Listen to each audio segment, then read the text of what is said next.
You're in Quebec, Michael, right? Exactly. In Quebec, Canada. Well, actually, one of my favorite. I've been to Montreal. In fact, I've actually broadcasted a couple of your fights when you fought up at the Bell Center. Mikael Zewski, who next Saturday night takes on Egidijus Kavaliauskas in a big welterweight showdown live on ESPN Plus in the United States. What's happening, Michael?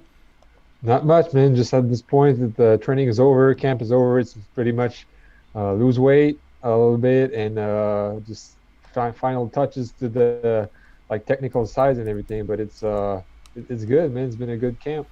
So let's get into this fight now. It's just a big fight with Kavaliauskas, who, even though he got stopped by Terrence Crawford in his last fight, I thought he performed pretty well over the first 5, 6 rounds of the fight. Talk about this fight with Kavaliauskas. Absolutely, he did a great performance against Crawford. Indeed, he got stopped, but it was a close fight until that happened. Crawford just took it to the next gear, and Kavaliauskas couldn't follow. But I mean, it's gonna be. I feel like this guy has fireworks in his fist, and I do as well. So I feel like it's gonna be a very good fight for the fans. It's gonna be exciting, explosive, fast, and strong. But I'm ready, man. I've been begging for an opportunity like that for years and years. So it's finally happening. Everything's on the table. We got to go down there and just do our best and come back with the W. Why do you think it's taken so long? Obviously, you're one loss with Ponomarov about 6 years ago, and you went back to Canada and won a bunch of fights since then. Why do you think it's taken so long to kind of get this type of fight again? Well, the loss to Ponomarev really made me lose a lot of credibility to the fans and to the boxing world because I feel like I was like a highly touted prospect at the time, and I had a lot of eyes on me, and they were waiting to see what could I do at the next level. And Ponomarev was not even the next level. He was just like a guy that was gonna go in there and test me, but I didn't show up that night. I had a bad night. I just choked. I couldn't do anything. And from that point on, I feel like I've been let down. But I went back to Canada. Instead of fighting at the Madison Square Garden and those big arenas, I fought here in Canada and humbly made my way up the rankings. And I've been begging and begging. I feel like, you know, they didn't give me a shot because maybe I don't have a big name and I'm not known much, but I'm still dangerous because I got a lot of knockouts. But we'll see how that goes next Saturday in 1 week. But yeah, I feel that's why I didn't get my shot yet. What was the thought process into taking this fight right now? I mean, obviously, I mean, is it the fact that a win over him and he gained so much credibility, as you said, in that Crawford fight, a win over him shoots you right back to the right in the thick of things in the welterweight division. Yeah, absolutely. I feel like this fight is for credibility because obviously I'm gonna go up in the rankings if I win. I'm seventh now, so if I win against him, he's seventh in one and 12 or 13 in other associations. So if I win, I feel like it's gonna put me up there like in the top three probably. But it's more about being recognized as a legit welterweight contender. I want my name to be mixed in there. Hey, we could. I mean, Suzuki could fight Thurman. Zuski could fight Crawford. Zuski could fight, you know, Pack, Spence. He's a good fighter. He could fight some of these guys, and he could be like a legit opponent. Because right now I'm even fighting Kavaliauskas, who's not a world champion. People don't take it seriously. They think I'm just a guy who's coming from Canada, that's going to get in there, just get beat down in 2, 3 rounds and get out of there. That's not happening. I mean, obviously, I don't know if you're still with Top Rank. I know you were at the beginning of your career. Are you still with Top Rank? No, I'm not. I've been, after the Ponomarev loss, they brought me back for one fight. Then I had an injury. There was some political things involved with my manager, and it's just like, I went away. I went back to Canada. Wanted to fight back here in front of my family and my fans, and have refine the fun of fighting. And I did that. I came back here, uh, you know, found my basics back, and just coming back to the States now to reintroduce myself as a legit, not as a prospect anymore, but as a legit contender in the welterweight division. But the fact that you've had a long association with them, and you read and you hear that Crawford doesn't, if he can't fight the PBC fighters, there's not many big names on the quote top ranked side of the street. The fact that this fight's on top ranked card, do you feel a win and maybe an impressive win, maybe a 3, 4, 5 round knockout, maybe puts you right at the top of the list to maybe even fight Crawford, the next couple fights? I hope so. I mean, down the line, that's what I want, a title fight against any of the champions. I feel like Crawford is the best out there right now. He has that Mamba mentality. He's a dog. He's a real guy that, I feel like he goes in there without a game plan, and he finds his game plan like along the way, and he has answers for everything. So fighting him would be a big honor. Maybe you're waiting for me to say I'm going to knock him out, I'm going to do this and that, but I feel like I can beat him. But I have a lot of respect for him, a lot of respect for all the champions.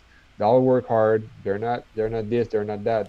They work hard. They do everything that they have to do. They're disciplined, and so do I. But I just gotta go in there right now and focus on Kavaliauskas. He's also a legit top guy. But there's some weaknesses that I'm ready to exploit on next Saturday. A little bit about yourself. If I'm not mistaken, obviously being from Quebec, you're a hockey player growing up, if I'm not mistaken, correct? No, I didn't. No. Well, here everybody plays hockey. Okay. Everybody has a stick and skates.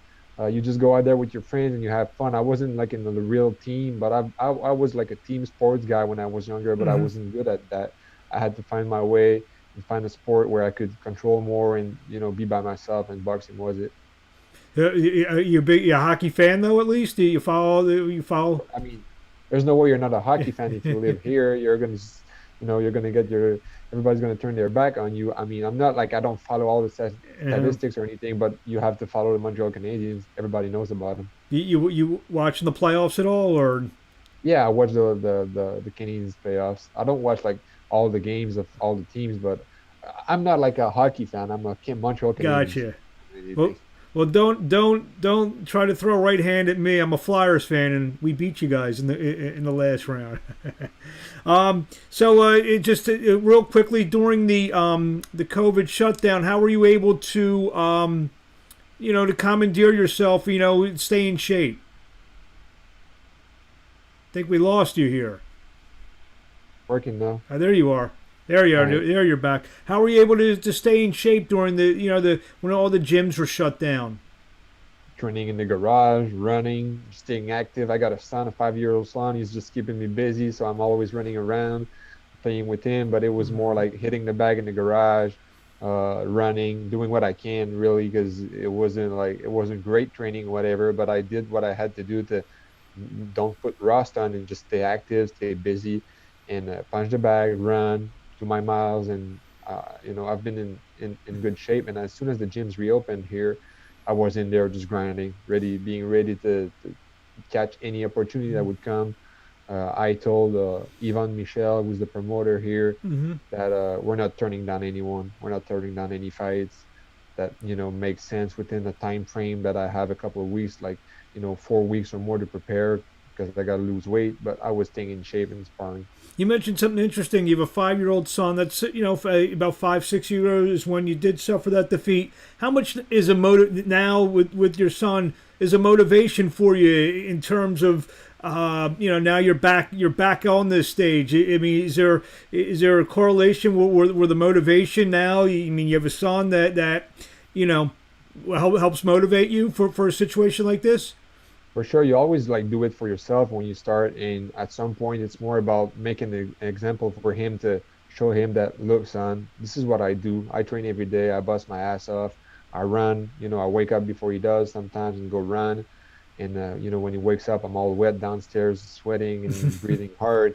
And I just want to show him, if you work that type of way, if you do these kind of things, and you're disciplined, this is what can happen. This is what all this, you can achieve whatever. And it's not about the money, it's not about having a belt, it's about just being happy and just achieving what you want to achieve, whatever it is really. A couple last quick questions with the welterweight contender Mikael Zewski here on Saturday morning. I've been up, like I said, before we got on. I broadcasted quite a few fights from the Bell Center, and actually broadcasted a couple of your fights. The boxing atmosphere up there it's I mean, I can't describe it. They love their fighters up there. It's tremendous. It looks like I feel like I never fought in England in the professional fight, but I feel like this is like the kind of atmosphere we get. Like the fans are pretty much into it. They come there, they have a great night. They're there from the first fight on. It's a big event. They're not going to be coming in like in Vegas for the last fight only, and be there and sip on their drink. It's just like it's all in, and they just go nuts. It's great. I know you fought several times at the Bell Center, on maybe undercards with Pascal and some of those other guys. Have you, and the way the fans react up there, have you ever thought about, I'm going to be the main event one day and these 18,000 people are going to be here screaming for me? Have you ever daydreamed about that? I did. I mean, when I turned pro, I wanted that kind of career where I was going to be like the main guy, getting all those millions, filling arenas with 20,000 people, and that's what I wanted. But right now, my focus is not on that. It's really like, becoming a world champion with or without fans, and doing it for myself, not for anybody else. And I really, at this point, of course, I mean, who doesn't want money? But it's really not about the money that I do it. What do you want to say to the fans in closing before we see you on next Saturday night? Just tune in, guys. It's going to be a great fight. I'm going to bring it. I don't have a crystal ball to say I'm going to win in that round, fourth, fifth round, or whatever. I'm not going to do any predictions. I'm just bringing it. It's going to be a great fight, a great performance from myself. I hope he brings it too, and hopefully we come back with the win. And last question: where do we find you on social media? It's at Mikael Zewski, MikaelZewski, across the board. There you have it. Well, we thank you for a few minutes of your time here on a Saturday morning. Mikael Zewski, we will see you next Saturday night live on ESPN Plus here in the United States. Where in Canada is it ESPN Plus in Canada? I think it's going to be RDS in Quebec and TSN in the rest of English Canada, but yeah. There you have it, all throughout Canada as well. Thank you for a few minutes of your time. We wish you best of luck, and we'll talk to you along the way. Thank you so much. I appreciate it.